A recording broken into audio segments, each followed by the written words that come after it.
Welcome to this WHO online training course for mass gatherings in the context of COVID-19. This training has been conducted in collaboration with the Johns Hopkins Center for Health Security Collaborating Center on Global Health Security. This training is the first of 4 modules that give an introduction to mass gatherings and risk assessments, as well as discuss the tools WHO has developed to help organizers plan mass gatherings during COVID-19. Today, we will walk you through some of the tools WHO has published that will aid organizers in their planning for upcoming mass gatherings.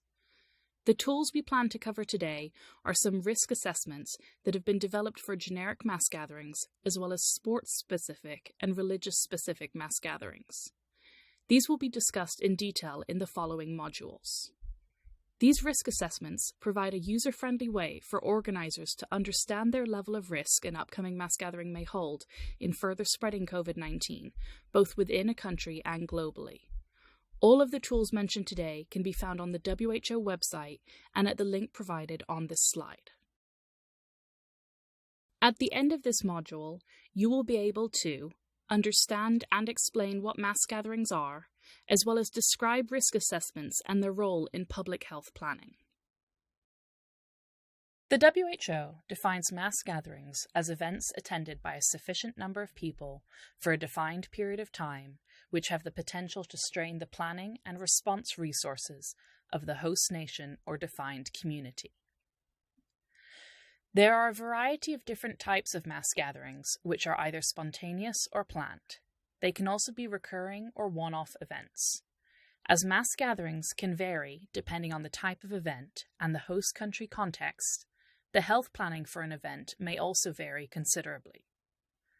Mass gatherings pose additional health risks and challenges to a host country, including placing an additional strain on the health system, providing a potential introduction and dissemination of new disease, needing an all-hazard approach, having increased political and media pressure, having an increased number of people in the host country, and coordinating with new or additional stakeholders.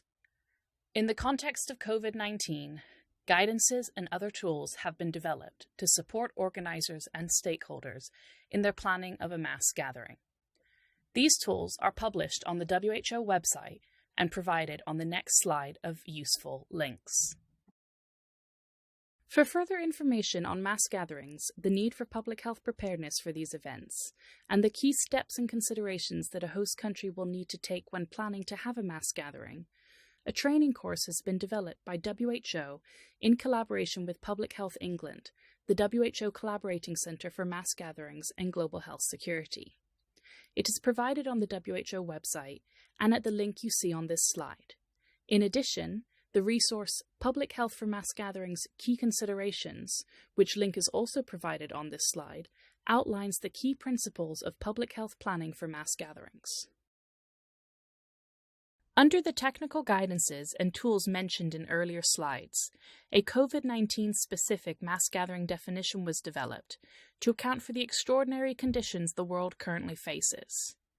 As COVID-19 has spread to all continents and many countries are attempting to control their own outbreaks, the mass gathering definition has been expanded to include any events that could amplify the transmission of the virus and potentially disrupt the host country's response capacity. These events may be large or small. There is no universal threshold in terms of the number of attendees for mass gatherings. What defines a mass gathering depends on the associated risks, which would be the amplification of transmission of COVID-19 here, and the context in which the event takes place, or the capacity to respond to virus spread and the public health and social measures implemented by the host country.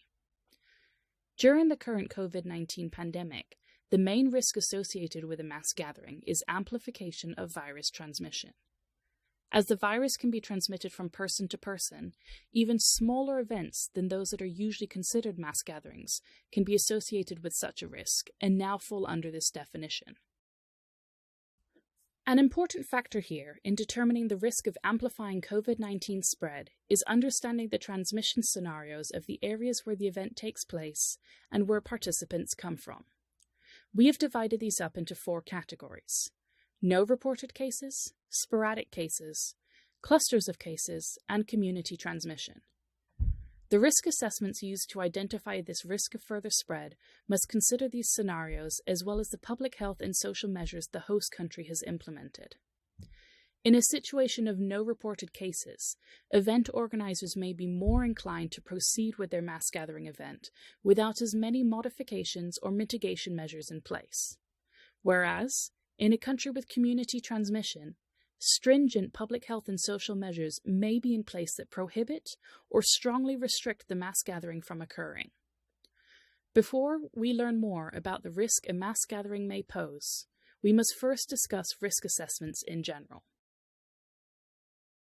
WHO defines a risk assessment as the process of determining those risks to be prioritized for risk management by the combination of risk identification, risk analysis, and the evaluation of the level of risk against predetermined standards, targets, risks, or other criteria. In other words, a risk assessment is a formalized process to gather, assess, and document information in order to evaluate risks and hazards of an event. Risk assessments are used in a variety of events to assess and identify potential health hazards and use this information to inform planning with an aim to reduce such risks. Risk assessments should be embedded throughout the mass gathering planning stages to ensure health concerns are accounted for and addressed. For the purpose of this training, we are discussing strategic risk assessments that are done proactively rather than in response to an incident and are used to inform planning activities. They provide broad considerations of potential risks that a mass gathering may present, measure how impactful these risks may be, or what the consequences may be, and how much intervention is needed to reduce these risks.